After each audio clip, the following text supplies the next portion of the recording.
یہ اس ہاتھ گاڑی کی تصویر ہے جو اس وقت ایجاد ہوئی تھی، جس کو مختلف مٹیریل جو ہے وہ اس کی لوڈنگ کے لیے استعمال کیا جاتا تھا۔ اس کے بعد آتا ہے ادب۔ قرون وسطیٰ میں ادب بنیادی طور پر مذہبی علماء اور راہبوں کے ذریعے حاصل کیا جاتا تھا۔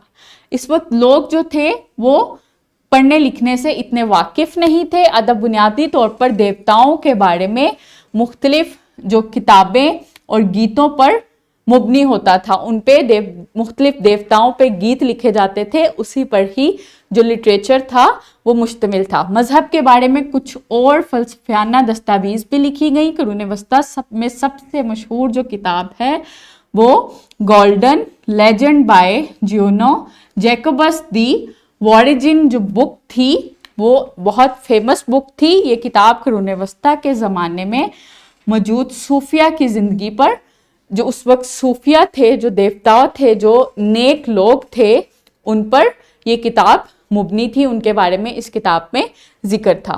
قرون وسطیٰ میں کیے جانے والے ادبی کام مندرجہ ذیل تھے۔ بیولف اس نظم کا جو منصف تھا وہ نامعلوم ہے۔ یہ شاندار نظم انگلینڈ میں لکھی گئی اور یہ اسکینڈینیویائی کے ہیرو بیولف کی کہانی تھی۔ اس کی کہانی اس میں بتائی گئی تھی، لیکن اس کا جو آتھر ہے وہ ان نون ہے، اس کے بارے میں نہیں پتا۔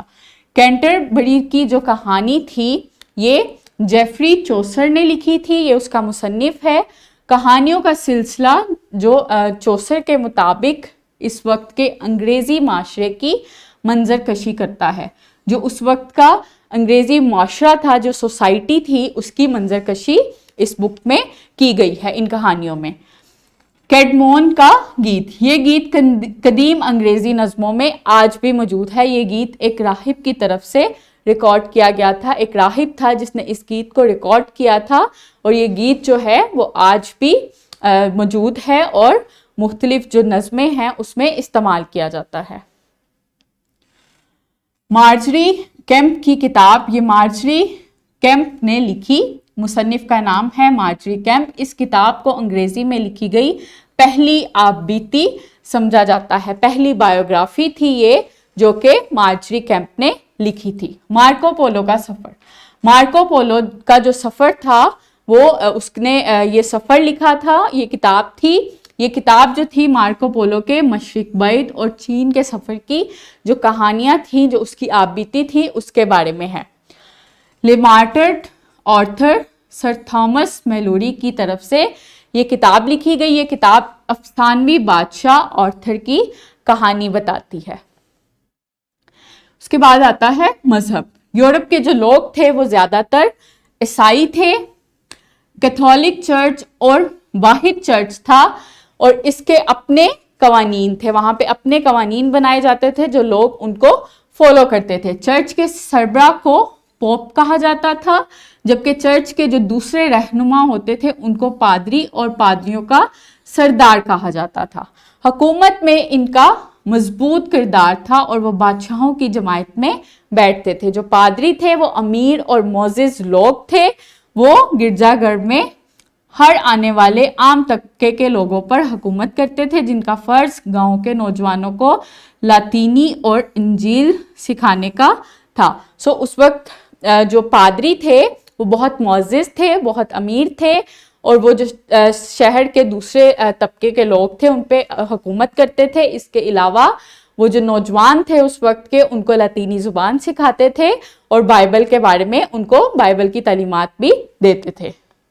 یورپ میں دوسرے بت پرست مذاہب بھی تھے جن کے عقائد تھور دیوتا کی پوجا کرنا شامل تھا۔ دوسرے مذہبی گروہوں میں مسلمان تھے جنہوں نے اسپین پر کئی سالوں تک حکومت کی، اور یہودی جو یورپ کے کئی شہروں میں آباد تھے۔ جو ایک نمایاں مذہب تھا وہ عیسائیت کا تھا، اس کے علاوہ بت پرست بھی تھے اور کچھ مسلمان بھی تھے اور کچھ یہودی بھی تھے۔